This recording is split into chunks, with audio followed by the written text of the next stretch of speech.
오늘 하나님께서 우리에게 주시는 말씀은 마가복음서 7장 24절부터 30절까지 말씀입니다. 마가복음서 7장 24절부터 30절까지 우리 한 절씩 교독하도록 하겠습니다. 24절 제가 먼저 읽겠습니다. 예수께서 거기에서 일어나셔서 두로 지역으로 가셨다. 그리고 어떤 집에 들어가셨는데 아무도 그것을 모르기를 바라셨으나 숨어 계실 수가 없었다. 귀신 들린 딸을 둔 여자가 곧바로 예수의 소문을 듣고 와서 그의 발 앞에 엎드렸다. 그 여자는 그리스 사람으로서 시로페니키아 출생인데 자기 딸에게서 귀신을 쫓아내달라고 예수께 간청하였다. 예수께서 그 여자에게 말씀하셨다. 자녀들을 먼저 배불리 먹여야 한다. 자녀들이 먹을 빵을 집어서 개들에게 던져주는 것은 옳지 않다. 그러나 그 여자가 예수께 말하였다. 주님, 그러나 상 아래에 있는 개들도 자녀들이 흘리는 부스러기는 얻어먹습니다. 그래서 예수께서 그 여자에게 말씀하셨다. 내가 그렇게 말하니 돌아가거라. 귀신이 내 딸에게서 나갔다. 같이 읽겠습니다. 그 여자가 집에 돌아가서 보니 아이는 침대에 누워있고 귀신은 이미 나가고 없었다. 아멘. 이 시간에도 믿음을 주제로 해서 또 말씀을 드릴 텐데 말씀을 통해서 다시 한번 믿음을 굳건하게 하는 시간이 되었으면 좋겠습니다. 우리가 인생을 살아가다 보면 여러 가지 이제 문제에 직면하게 됩니다. 전혀 예기치 못했던 문제를 만나기도 합니다. 이 코로나19도 이렇게 상상한 사람은 아무도 없었을 것입니다. 이렇게 예기치 못했던 문제를 만나면 사람들은 대개 당황하게 됩니다. 금방 그 문제를 해결할 방법을 찾지 못하면 또 염려하고 근심하기 시작합니다. 자신의 힘으로 그 문제를 감당할 수 없다고 생각이 되면 낙심하고 좌절하고 두려움에 빠지기도 합니다. 지금 이 자리에도 정말 답답하고 앞이 안 보이는 문제를 안고 있는 분들, 자신의 힘으로는 도저히 어떻게 감당할 수 없는 그런 암담한 현실에 직면해 있는 분들도 계실 것입니다. 그것이 질병일 수도 있고요, 또 경제적인 문제일 수도 있고, 자녀 문제일 수도 있고, 관계의 문제일 수도 있고요, 다른 사람에게 말 못할 여러 가지 문제일들이 있을 것입니다. 특히 이 코로나19가 장기화되면서 이런 문제를 겪고 있는 분들이 더 많아진 것 같습니다. 오늘 본문에 등장하는 시로페니키아 이 여자 역시 이런 문제를 안고 있었습니다. 시로페니키아는 많은 분들이 수로보니게라고 이제 알고 계시는 그 지역명입니다. 시로페니키아가 어디를 지칭하는 것인지 먼저 잠깐 말씀을 드리도록 하겠습니다. 이스라엘은 우리나라가 북부, 중부, 남부 이렇게 되어 있지 않습니까? 이스라엘 역시도 북부, 중부, 남부로 되어 있는데 북부는 갈릴리 호수를 중심으로 되어 있고요, 남부는 예루살렘 중심으로 되어 있습니다. 그 가운데 중부에 사마리아 지역이 있습니다. 예수님께서 자라나신 곳은 갈릴리 지역이었고요, 그래서 제자들을 부르시고 사역을 했던 그 중심이 갈릴리가 됩니다. 그래서 마가복음서에 나오는 7장에 나오는 이 사역도 역시 갈릴리 호수 서편에 있는 게네사렛이라는 곳에서 사역을 했고요, 이제 자리를 옮겨서 두로라는 곳으로 가셨다고 기록되어 있습니다. 이 두로는 지중해 연안에 있는 해안 도시입니다. 그래서 이 갈릴리 호수에서부터 약 한 50km 정도 서북쪽으로 가면 나오는 곳이 이 두로입니다.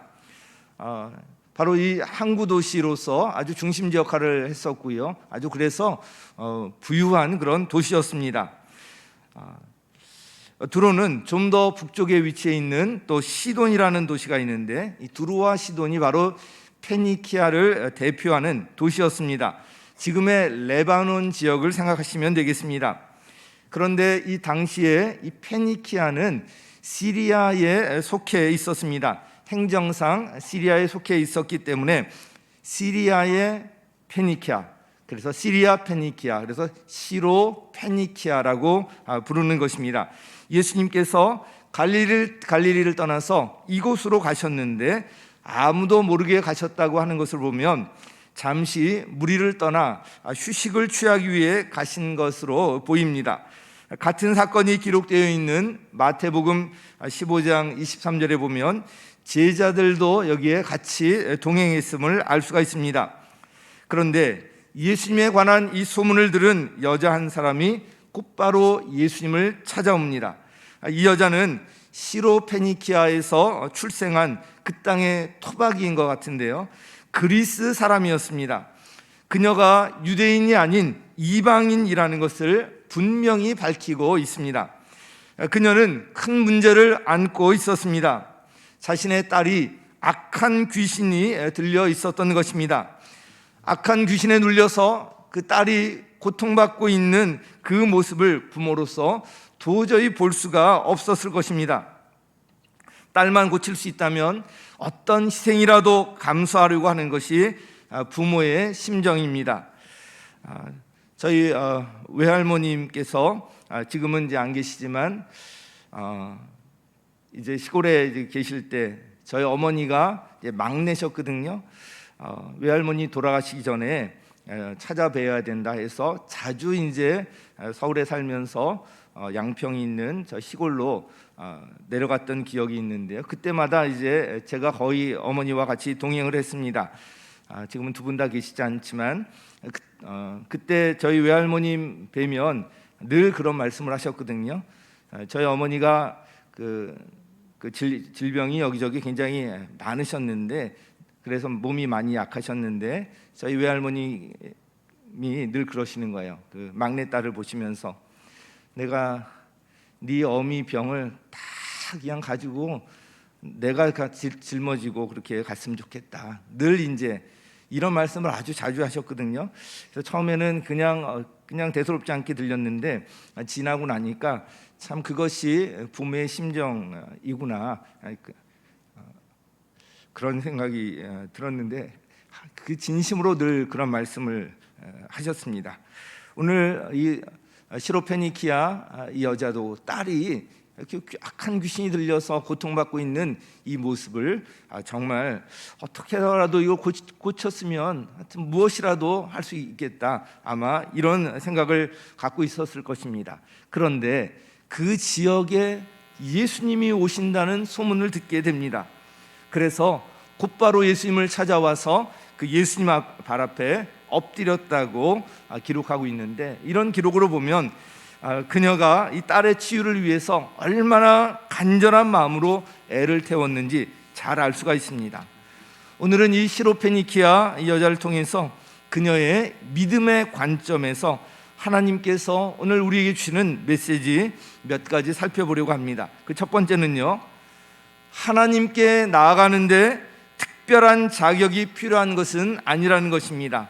같이 읽겠습니다. 시작. 하나님께 나아가는데 특별한 자격이 필요한 것은 아니다. 자, 25절 말씀 같이 읽겠습니다. 시작.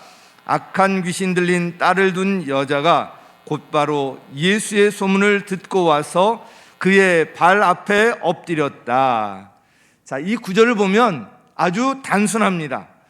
딸이 악한 귀신이 들려서 고통받고 있었습니다. 그런데 그 지역에 많은 사람을 고치신 예수님께서 오셨다는 그 소문을 들었습니다. 그녀는 그래서 곧바로 그 예수님을 찾아가서 예수님의 발 앞에 엎드렸습니다. 아주 단순해요. 요즘은 너무 지식적으로도 성경을 많이 알고요, 성경에 관한 정보를 접할 기회가 많고요, 유명한 목사님들의 설교도 쉽게 접할 수 있는 그런 시대에 살고 있습니다. 휴대폰 하나만 들고 있으면 그 모든 걸 원하면 다 얻을 수 있는 그런 시대예요. 물론 성경 지식이나 이 신앙 지식이 우리 신앙에 필요하고 도움이 되지만, 그런데 신앙의 핵심을 놓치면 그것이 오히려 생각을 복잡하게 만들고요, 믿음의 걸림돌이 되기도 합니다. 시로페니키아 이 여자를 보십시오. 이방인으로서 그녀에게 깊은 성경 지식이 있었겠습니까? 그녀는 그냥 예수님에 관한 소문을 들었을 뿐입니다. 이것저것 따지지 아니하고 그 예수님이 자기가 사는 지역에 오셨다는 그 소문을 듣고 곧바로 찾아와서 엎드려 간청을 했던 것입니다. 믿음은 이렇게 단순한 데서 시작이 되는 것입니다. 악한 귀신 딸을 둔 여자에 대한 정보가 26절에 나와 있는데 우리 같이 읽겠습니다. 시작. 그 여자는 그리스 사람으로서 시로페니키아 출생인데 자기 딸에게서 귀신을 쫓아내 달라고 예수께 간청하였다. 자, 그는요 여자였고요, 그리스 사람이었어요. 그리고 게다가 시로페니키아 출생이었습니다. 이방 지역에서 태어났고요, 이방인 여자였다는 것을 나타내고 있습니다. 생면부지의 예수님, 소문으로만 들었던 그 예수님, 그분 앞으로 이방인인 이 여자가 곧바로 찾아간다는 것은 쉬운 일이 아니었을 것입니다. 게다가 예수님께서 아무도 모르게 그곳에 가셨는데 이 여자가 예수님을 찾아왔을 때 제자들이 막지 않았겠습니까? 그런데 이 모든 것에 상관없이 그녀는 예수님을 곧바로 찾아와서 그 발 앞에 엎드렸던 것입니다. 이것을 보면 예수님께 나아가는 데는 어떤 특별한 신분이나 또 자격이 필요한 것이 아니라는 것을 알 수가 있습니다. 나는 이제 초신자인데, 얼마 믿은 지 안 되었는데, 나는 아직 아는 게 잘 없는데, 기도는 목사님이나 전도사님만 하시는 것 아니야? 뭐 이런 생각을 갖고 계시다면 모두 내려놓으시기 바랍니다. 주님께 나아가는 데는 신분이나 자격, 직분 이런 어떤 제약 요소도 없다는 것입니다. 성경의 위대한 인물들 역시 특별한 사람들이 아니었습니다. 그들의 믿음이 그들을 특별한 것이게 한 것이 그들 자체가 특별한 사람들이 아니었다는 것입니다. 이와 관련해서 한 구절 보시도록 하겠습니다. 야고보서 5장 17절 함께 읽겠습니다. 시작. 엘리야는 우리와 같은 본성을 가진 사람이었지만 비가 오지 않도록 해달라고 간절히 기도하니 3년 6개월 동안이나 땅에 비가 내리지 않았으며, 엘리야 정말 대단한 기도 응답으로 유명한 사람이 엘리야 아닙니까? 그런데 이 엘리야 역시도 우리와 다른 특별한 사람이 아니었다는 것입니다. 우리와 같은 본성을 가진 사람이었지만 간절히 기도할 때 그 기도에 응답하셨다는 것입니다. 하나님께서 우리에게 원하시는 것은 이런 지위나 신분이나 직분이나 자격 이런 것이 아닙니다. 하나님이 원하시는 건 단 한 가지예요. 그건 바로 믿음입니다. 그래서 히브리서 11장 6절에 보면 이렇게 기록합니다. 우리 같이 읽겠습니다. 시작. 믿음이 없이는 하나님을 기쁘게 해드릴 수 없습니다.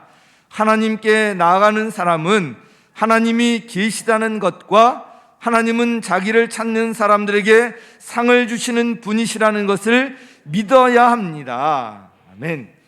하나님께 나아가는 사람은 다른 게 없어요. 하나님이 계시다는 것, 하나님이 자기를 찾는 사람들에게 상을 주시는 분이시라는 것, 이게 이 믿음만 있으면 돼요. 오늘 이 자리에도 이런 믿음으로 여러분 나오셨을 줄 믿습니다. 네. 자, 뭘 믿어요?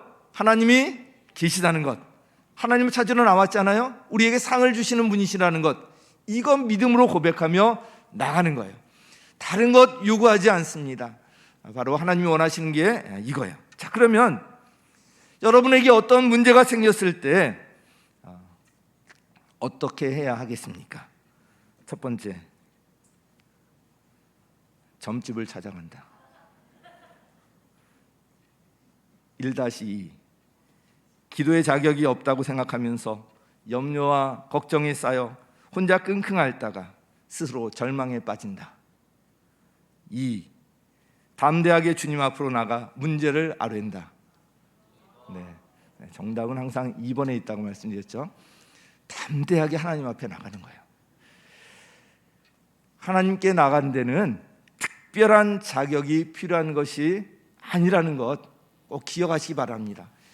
이방인에서 태어난 이방인 여자로 나가서 하나님 주님께 간청하면서 구했는데 우리 하나님의 자녀인 우리가 뭐가 꺼릴 게 있겠습니까? 담대하게 나가는 거예요. 자, 그래서 중요한 것이 두 번째, 그러면서 쉽게 포기하지 않는 이 끈기가 필요하다는 것을 기억할 필요가 있습니다. 우리 같이 읽겠습니다. 시작. 쉽게 포기하지 않는 끈기가 필요하다. 자, 오늘 본문에 나오는 시로페니키아 이 여자에게서 발견할 수 있는 중요한 메시지 한 가지는 바로 인내와 끈기입니다. 우리는 보면 너무 이 끈기가 없고요, 너무 조급합니다. 어떤 것을 계획했다가 조금이라도 힘든 상황이 닥치면 금방 포기해버립니다. 관계에 있어서도 그런 현상이 벌어집니다. 조금만 흠이 발견되고 조금만 마음에 안 드는 점이 있으면 바로 관계를 단절해버리려고 하는 거예요. 그래서 누군가와 깊은 관계를 맺기가 쉽지가 않습니다. 참 안타까운 일이에요. 기도 응답도 즉시 이루어지기를 기대합니다. 조금이라도 응답이 늦춰지면 금방 불평하고 기도하는 것을 포기합니다. 조금만 더 기도하고 기다리면 응답이 될 텐데 그 직전에 포기해버리곤 합니다. 우리에게는 쉽게 포기하지 않는 끈기가 필요합니다. 믿음이 있는 사람은 끈기가 있는 사람입니다. 인내하며 기다릴 줄 아는 사람입니다. 믿음은 인내하는 거예요. 오늘 졸업하는 우리 청소년부 친구들도 이 자리에 같이 예배를 드리고 있는데 요즘 시대에는 너무 이 끈기가 없어요. 금방 포기하고요, 금방 바꾸고요. 우리 시로페니키아 여자를 보면서 이런 끈기가 필요하구나, 이런 인내가 필요하구나, 이걸 꼭 기억했으면 좋겠습니다. 이 여자는 예수님에 대한 소문을 듣고서 예수님을 찾아가서 악한 귀신에 들려 괴로워하고 있는 자신의 딸에게서 귀신을 쫓아내달라고 예수님께 간청을 합니다. 우리 26절 같이 읽겠습니다. 시작. 그 여자는 그리스 사람으로서 시로페니키아 출생인데 자기 딸에게서 귀신을 쫓아내달라고 예수께 간청하였다. 그런데 이에 대한 예수님의 대답, 오늘 우리 이 마가복음에는 안 나오지만 같은 사건이 기록되어 있는 마태복음서 15장에 보면 자세히 기록되어 있습니다. 그래서 마태복음서 15장 그 말씀을 지금부터 쭉 한번 살펴볼 텐데요. 마태복음서 15장 23절에 예수님의 반응이 나오는데요. 같이 읽겠습니다. 시작. 그러나 예수께서는 한마디도 대답하지 않으셨다. 그 간절한 마음으로 예수님을 찾아와서 간청을 했는데, 그런데 예수님께서 한마디도 대답하지 않으셨다는 거예요. 이럴 때 그녀에게 어떤 마음이 들었을까요? 내가 소문을 잘못 들었나? 그렇게 생각할 수도 있고요, 어떻든 낙심하는 그런 마음이 들었을 것입니다. 그러나 그럼에도 불구하고 그 여자는 계속해서 간청했습니다. 얼마나 간청하며 간절히 외쳤던지 옆에서 보다 못한 예수님의 제자들까지 나서는 거예요. 아마도 처음에는 그녀를 제지하려고 했을 거예요. 그런데 워낙 간절히 외쳐대니까 이렇게 했습니다. 마태복음서 15장 23절 하반절 같이 읽겠습니다. 시작. 그때 제자들이 다가와서 예수께 간청하였다. 저 여자가 우리 뒤에서 외치고 있으니 그를 안심시켜서 떠나보내 주십시오. 이 광경이 상상이 되실 것입니다. 제자들이 이렇게까지 간청을 또 했는데요, 이를 통해서도 보면 이 여자가 얼마나 간절하게 매달렸는지, 자식에 관한 것은 정말 부모님이 어떤 것을 감사하고라도 나가는 것을 볼 수가 있는데요, 그럼에도 불구하고 예수님께서는 이에도 아랑곳하지 않으시고요, 제자들의 간청마저 외면하는 것처럼 말씀하십니다. 마태복음 15장 24절 같이 읽겠습니다. 시작. 예수께서 대답하셨다. 나는 오직 이스라엘 집의 길을 잃은 양들에게 보내심을 받았을 따름이다. 이방인들까지 신경 쓸 수 없다. 이스라엘 집, 바로 유대인들만 내가 신경 쓰기도 바쁘다, 이런 말씀이겠죠. 제자들까지 나서서 간청해도 안 되잖아요. 그럼 이쯤 되면 웬만하면 포기할 만도 한데 이 여자는 포기하지 아니하고 다시 예수님께 무릎을 꿇고 간청을 합니다. 우리 이어진 25절 같이 읽겠습니다. 시작. 그러나 그 여자는 나와서 예수께 무릎을 꿇고 간청하였다. 주님, 나를 도와주십시오. 정말 간절한 마음으로 나가는데요. 이에 대해서 예수님께서 뭐라고 대답하셨는지 아십니까? 내가 자녀들의 빵을 들어서 개들에게 던져주는 것은 옳지 않다. 세상 이 말씀하셨어요. 그래서 자녀는 유대인들을 가리키고요, 개는 이방인들을 비유로 일컫는 그런 말입니다. 이런 표현이 유대인들에게는 일반적으로 사용되었더라도 예수님께서 이렇게 말씀하시다니 너무 심한 것 같지 않습니까? 참 자존심 상하고 기가 막히는 일입니다. 이 정도 되면 그냥 떠나가서 주님께 상처를 입었다고 하면서 원망하고 다시는 쳐다보지도 않으려고 할 법도 한데, 이 여자의 다음 반응이 정말 놀랍습니다. 우리 27절 이어지는 말씀 같이 읽겠습니다. 시작. 그 여자가 말하였다. 주님, 그렇습니다. 그러나 개들도 주인의 상에서 떨어지는 부스러기는 얻어먹습니다. 정말 놀랍지 않습니까? 주님, 그렇습니다. 주님, 그렇습니다. 주님께서 개들에게 줄 수 없다, 그걸 그냥 그대로 받아들이면서 끝까지 포기하지 아니하고 주님 앞에 끈기 있게 구하고 있습니다. 사랑하는 성도 여러분, 여기에 참여한 우리 청소년 여러분, 주님 앞에 나아갈 때는 이렇게 쉽게 포기하지 않는 끈기가 있어야 합니다. 믿음은 이렇게 인내하는 것입니다. 자, 믿음에 관한 세 번째는요, 그 하나님 앞에서 나를 내려놓아야 한다는 것입니다. 같이 읽겠습니다. 시작. 하나님 앞에서 나를 내려놓아야 한다. 자, 오늘 본문에서 이 시로페니키아 여자를 통해서 발견할 수 있는 중요한 메시지 하나가 바로 이에 관한 것입니다. 당시 두로와 시돈 지역은 부유한 지역이었고요, 이 여자는 또 그곳 출생에다가 그리스 사람이라는 것을 이렇게 밝힌 것을 볼 때 어느 정도 신분이 있었던 사람이었던 것 같습니다. 그럼에도 그 여자는 예수님 앞에서 자신의 모든 것을 다 내려놓고 있습니다. 예수님께서 그녀의 간청에 대해서 말씀하셨던 것과 그녀의 반응을 보면 잘 알 수가 있는데요. 다시 한번 보면 마태복음 15장 24절에 보면 예수께서 대답하셨다. 나는 오직 이스라엘 집에 길을 잃은 양들에게 보내심을 받았을 따름이다. 제자들까지 나서서 간청했지만 돌아오는 대답은 거절이었습니다. 예수님의 이 말씀에 여자의 마음이 상했을 수도 있습니다. 그럼에도 그 여자는 다시 한번 간청을 합니다. 이어지는 구절 제가 또 읽겠습니다. 그러나 그 여자는 나와서 예수께 무릎을 꿇고 간청하였다. 주님, 나를 도와주십시오. 그런데 이번에는 예수님께서 정말 자존심이 크게 건드려지는 그런 말씀을 하십니다. 우리 방금 읽은 또 26절 보면 예수께서 대답하셨다. 자녀들의 빵을 집어서 개들에게 던져주는 것은 옳지 않다. 앞서 말씀드린 것처럼 유대인 사회에서 유대인들은 자녀로, 이방인들은 개로 비유되곤 했습니다. 그런데 이 말씀을 직접 예수님께서 하실 때 얼마나 자존심이 상하고 마음에 상처가 되었겠습니까? 그러나 그 여자는 여기에도 아랑곳하지 않습니다. 그 반응이 정말 놀랍습니다. 이어진 25절 우리 같이 한번 다시 읽겠습니다. 시작. 그 여자가 말하였다. 주님, 그렇습니다. 그러나 개들도 주인의 상에서 떨어지는 부스러기는 얻어먹습니다. 이거는요, 그래요, 저 개 맞습니다. 그러나 개들도 이 주인의 상에서 떨어지는 부스러기는 얻어먹지 않습니까?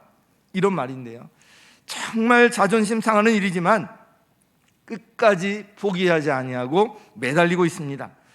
오늘 본문을 보면 믿음의 끈기는 이렇게 자존심, 자아를 내려놓는 것과 관련이 있다는 것을 알 수가 있습니다. 특히 우리가 교사로서 또 목자, 목녀로서 영혼을 구원하고 돌보고 세우는 일을 할 때 이런 경우를 많이 겪게 되는데요, 오늘 본문 말씀이 좀 위로가 되었으면 좋겠습니다. 부모가 자녀를 키울 때도 이런 일을 많이 겪을 것입니다. 얼마나 자존심 상하는 일이 많겠습니까? 얼마나 상처받는 일이 많겠습니까? 얼마나 눈물 날 일이 많겠습니까? 그러나 그 믿음은요, 하나님 앞에서 이런 나를 내려놓는 것입니다. 결국은 마침내 예수님께서 그녀의 간청에 응답해 주셨습니다. 우리 29절 말씀 함께 읽겠습니다. 시작. 그래서 예수께서 그 여자에게 말씀하셨다. 네가 그렇게 말하니 돌아가거라. 귀신이 내 딸아기에서 나갔다. 아멘. 결국은 우리 주님께서 그 간청에 응답해 주셨던 것입니다. 그런데 여기서 한 가지 의문이 있습니다. 예수님께서는 이 시로페니키아 여자에게 왜 이렇게까지 하셨을까요? 시간 관계상 다 말씀을 드릴 수는 없겠지만 여러 가지 이제 설명이 있습니다. 그런데 예수님께서 확인하고 싶어 하셨던 가장 중요한 것 한 가지가 있습니다. 바로 예수님은 그 여자의 믿음을 보고 싶었던 것입니다. 바로 마태복음 15장 28절에 그래서 이렇게 말씀하고 있습니다. 같이 읽겠습니다. 시작. 그제서야 예수께서 그 여자에게 말씀하셨다. 여자여, 참으로 네 믿음이 크다. 내 소원대로 되어라. 바로 그 시각에 그 여자의 딸이 나았다. 아멘. 그제서야 그 믿음을 보시고 여자여, 참으로 내 믿음이 크다. 뭐가 크다고요?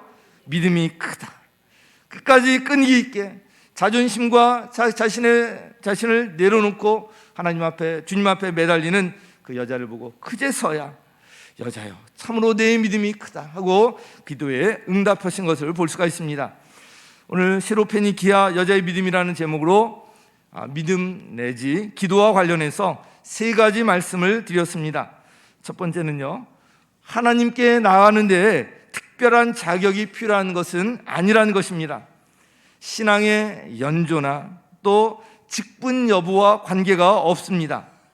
필요한 것은 단 한 가지, 바로 믿음이에요. 하나님께 나가는 사람은 바로 하나님이 계시다는 것과 하나님을 찾는 사람들에게 상을 주시는 분이시라는 것, 이 믿음을 갖고 나가는 거예요. 그리고 하나님 앞에 나갈 때 쉽게 포기하지 않는 끈기가 필요합니다. 믿음과 이 기도에는 인내와 끈기가 꼭 필요한 것입니다. 기도의 분량이 찰 때까지 매달리는 거예요. 또 마지막 세 번째로 하나님 앞에서 나 자신을 내려놓아야 합니다. 영혼을 구원하고 돌보고 세우는 일을 할 때 특별히 우리가 꼭 기억할 말씀입니다. 제가 목사가 되면서 늘 마음에 새기는 것이 있습니다. 이 사도 바울의 고백인데요, 나는 날마다 죽습니다. 나는 날마다 죽습니다. 이런 마음으로 하면 못할 것이 없습니다. 주님 앞에 나갈 때 나의 모든 것을, 체면이나 자존심이나 모든 것을 다 내려놓고 나갈 때 주님께서 그제서야 내 믿음이 크다. 누구야? 내 믿음이 크다. 여러분, 이 말씀이 바로 주님께서 저와 여러분에게 주시는 그런 음성으로 들리기를 바랍니다. 오늘 말씀을 기억하시고 올해 이제 가기 전에 기도응답이 필요한 것, 주님 앞에 이 믿음으로 나가서 고백하고요, 새해에도 이 믿음 가운데 같이 나가셨으면 좋겠습니다. 한 해를 보내고 한 해를 시작하며 송구영신 예배 때 이 믿음을 결단하며 또 우리 함께 만났으면 좋겠습니다.